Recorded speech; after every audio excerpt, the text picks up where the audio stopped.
Have you ever wondered why so many of us struggle financially despite years of education? We spend years in classrooms, learning history, math, and science, yet we're never really taught how to manage our money, invest wisely, or build long-term wealth. It's almost as if the system is designed to keep us trapped in a cycle of financial struggle. But here's the thing, it doesn't have to be this way. By understanding the historical context of our education system and challenging the assumptions passed down through generations, we can start to break free.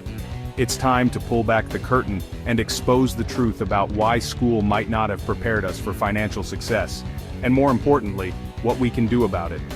Get ready to have your mind blown, because today, we're diving deep into the often overlooked connection between education and financial literacy. This isn't just about money, it's about empowerment, freedom, and creating a better future for ourselves and generations to come. So, let's travel back in time for a moment. Think about the origins of our modern education system.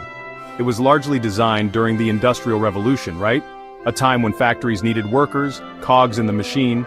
The focus was on creating obedient employees who could follow instructions and contribute to the workforce. Financial literacy? Not exactly a top priority. And guess what? That legacy still lingers in our classrooms today. We're taught to memorize facts, not to think critically about money or question the financial systems that shape our lives. It's time to acknowledge this historical baggage and start rewriting the narrative for ourselves. Let's be real, how many of us were told, go to school, get good grades, and you'll get a good job? That was the mantra, right? The implicit promise that education equals financial security. But as we enter adulthood, reality hits hard. The job market is competitive, student debt is crippling, and suddenly, those good grades don't seem like a guaranteed ticket to financial freedom.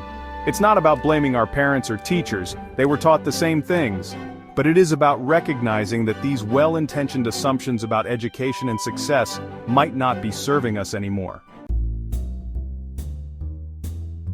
Now, some people might say financial literacy is too complicated. Investing, budgeting, it's overwhelming. But you know what? We're capable of so much more than we give ourselves credit for.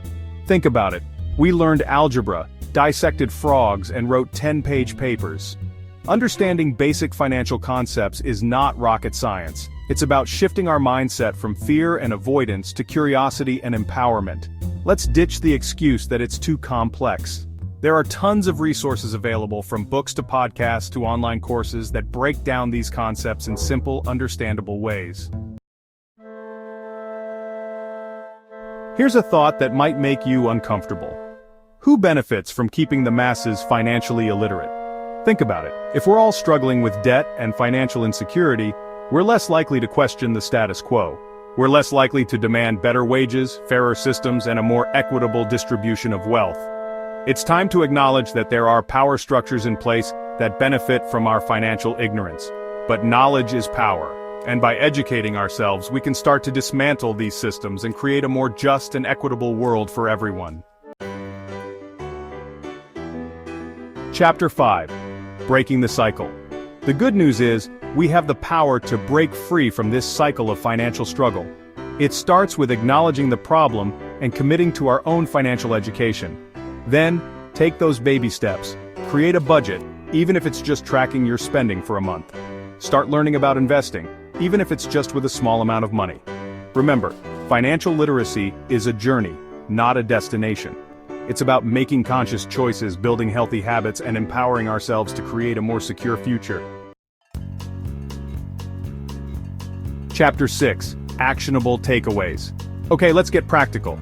Here are some actionable steps you can take right now. First, commit to learning something new about personal finance every week, even if it's just for 15 minutes.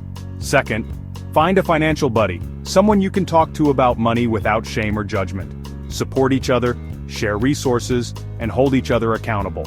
And finally, remember that you don't have to do this alone. There are countless free resources available online, from financial blogs to podcasts to YouTube channels. Chapter 7. Closing with profound wisdom. At the end of the day, financial literacy is about so much more than just money. It's about freedom, empowerment, and the ability to create the life we want for ourselves and our families. It's about breaking free from the limiting beliefs and systems that hold us back and stepping into our full potential. Financial education is not a magic bullet, but it's the key that unlocks countless doors. It's time to reclaim our financial power and build a brighter future. Outro time to take charge. So, what are you waiting for? Don't let the system keep you in the dark any longer. The journey to financial freedom starts with a single step. Remember, financial education is the key to breaking free from the cycle of struggle. Let's take the first step together. Subscribe for more eye-opening content and join the movement to empower ourselves through financial knowledge. Remember, financial education is the key to breaking free from the cycle of struggle. Let's take the first step together.